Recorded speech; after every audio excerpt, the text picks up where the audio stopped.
Hi everyone and welcome back to our channel. Today I thought I'd do a little bit of a video on what we call stealth camping. It's also called free camping, and I think in America it's called boondocking.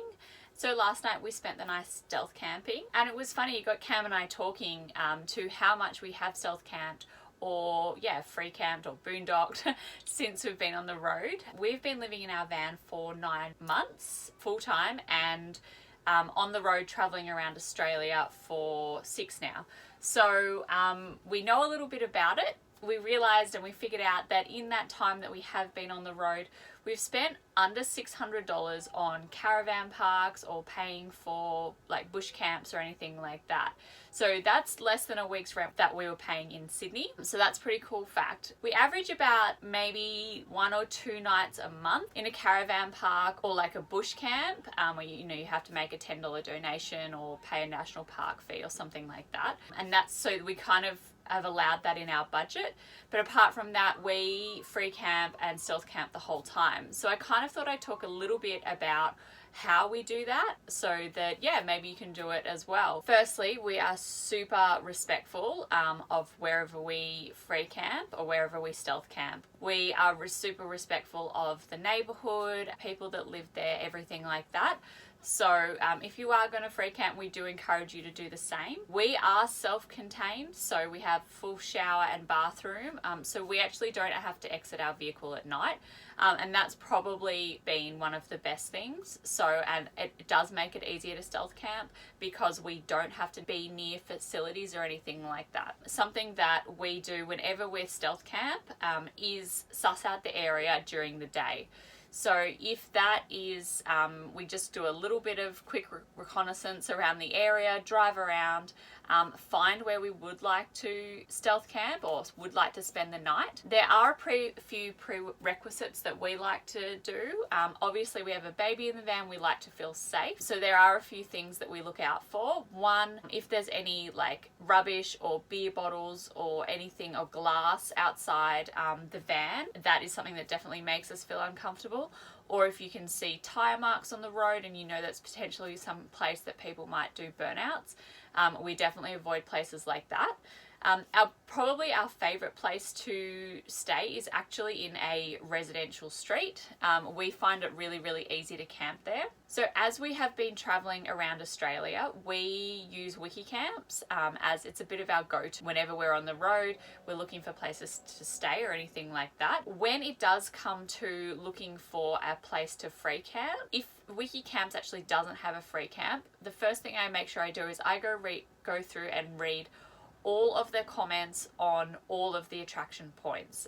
So if there's a beach, a point of interest, anything that's marked on wiki camps, I make sure and I go through and I read them all, because sometimes you will come across a really great gem, a park or a boat ramp or something like that, that a lot of people have said, look, I stayed here 1 or 2 nights and it was fine, the rangers didn't bother me, stuff like that. So that is a really great way to potentially find somewhere that's not actually marked as a free camp on wiki camps. The other thing that we do, as I mentioned, we are super respectful whenever we come.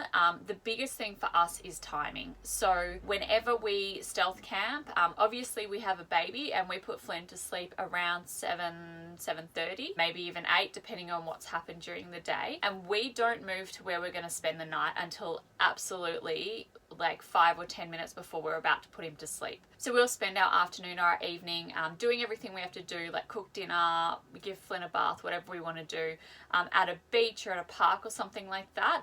And then, like I said, 5-10 minutes before he is due to go to bed, we'll actually jump in the car and just drive around quickly to where we're going to spend the night. So before we actually go, all of our covers are up, the window covers on the inside of the van are up, the screen in the front of the van is up, so everything's ready to go. So as soon as we get there, we all jump in the back of the van, we lock the car, and then that's it. We don't go out of the vehicle again. So the way that we've designed our van and the covers that we've used for the windows let no light through. So we can be in the van and have all the top lights on and nothing will come through, nothing will be able to be seen from the outside. And that obviously is amazing. So once Flynn does go to sleep, dinner, or we'll sit up and we'll do some work, watch a movie, whatever, but we are able to have the lights on. We do generally just use the over the kitchen light or maybe these fairy lights, mainly for Flynn, but also in case any little bit of light does come through, we don't want to draw attention to ourselves. The only time that we have found that light gets out of the van at night when we are stealth camping is if we have the roof fans open. So if we are stealth camping, we try and open them only a crack, because what happens is as soon as you open them, the light reflects off the white top and obviously it draws attention to the van. So anything that you can do to not draw attention to your van, the better. So what I will quickly do is take you around and show you what the outside of our van looks like in the evening.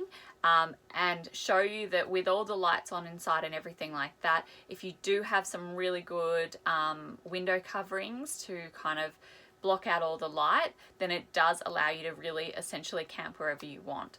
So I'll quickly show you around that, and yeah, that has been a huge key in allowing us to kind of stealth camp and park wherever we want. I just really quickly wanted to show you from outside. So this is our van and we have absolutely every single light on inside. And this is the these are the windows. You can just see the reflections of what's happening outside. And then this is the back windows again. You can't do anything. You can't see anything through there, which is amazing. So we're just at a park and a playground and we're just about to move somewhere for the night. So as you can see, literally can't see anything.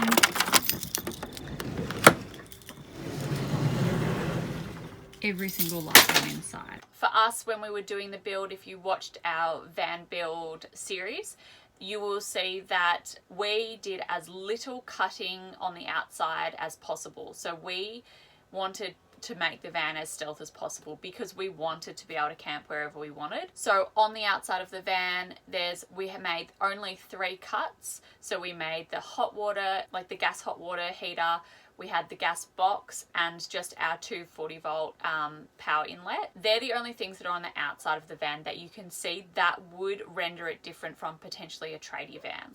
So like I said, we've really tried to make our van as stealth as possible, and that is a huge component to us being able to stealth camp whenever we want. So like I said, we have stealth camped in almost every single city that we've been to, right in the middle of the city, in the CBD.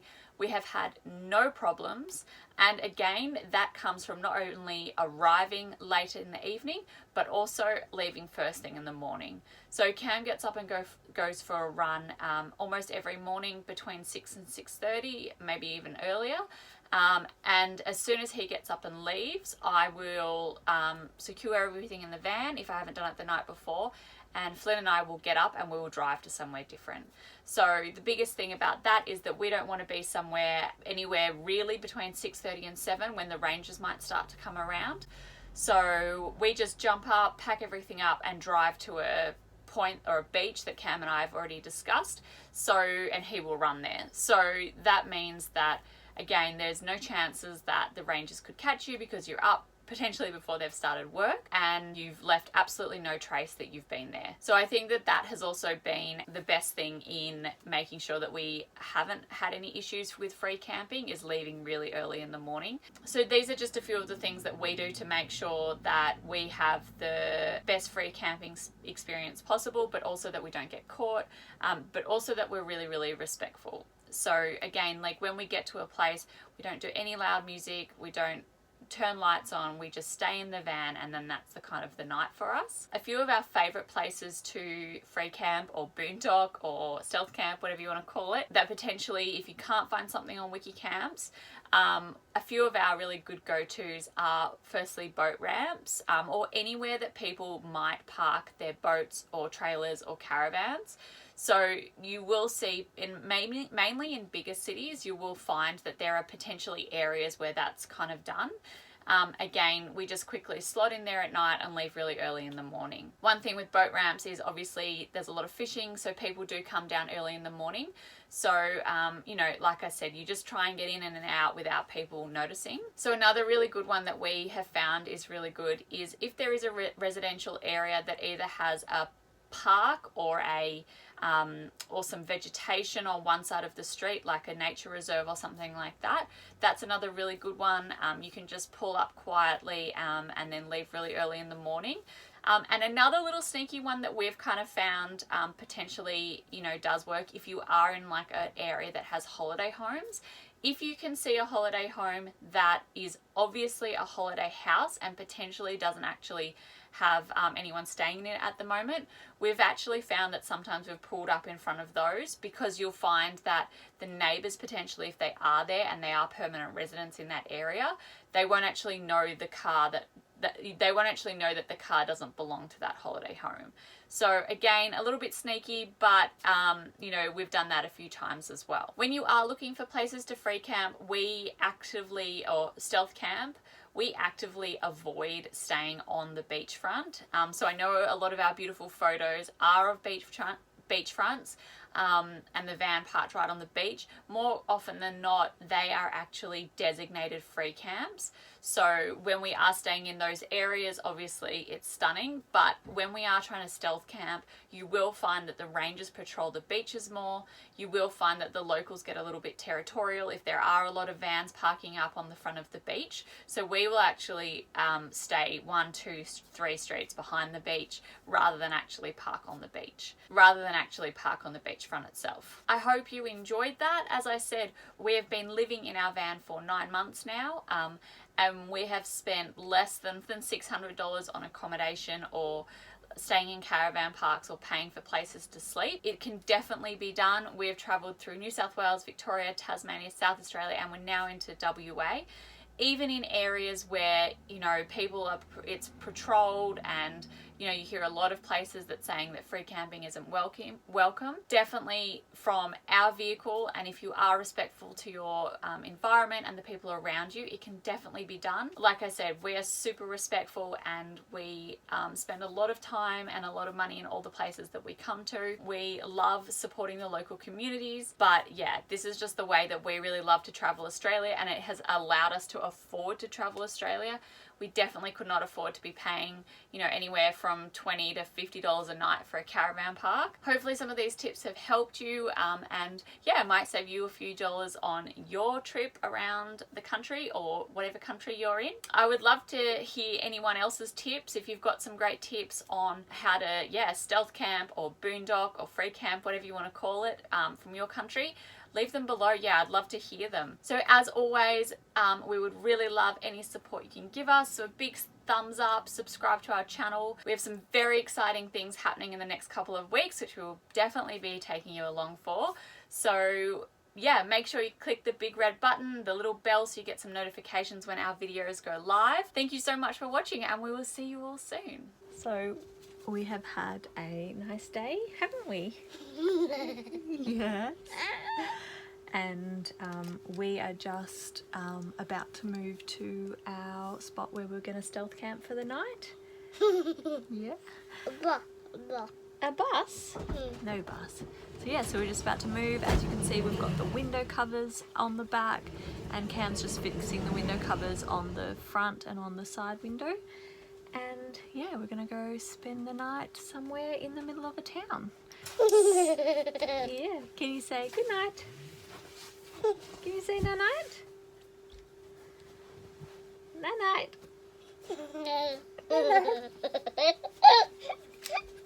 Say no night. Okay, say bye. Bye. Good boy.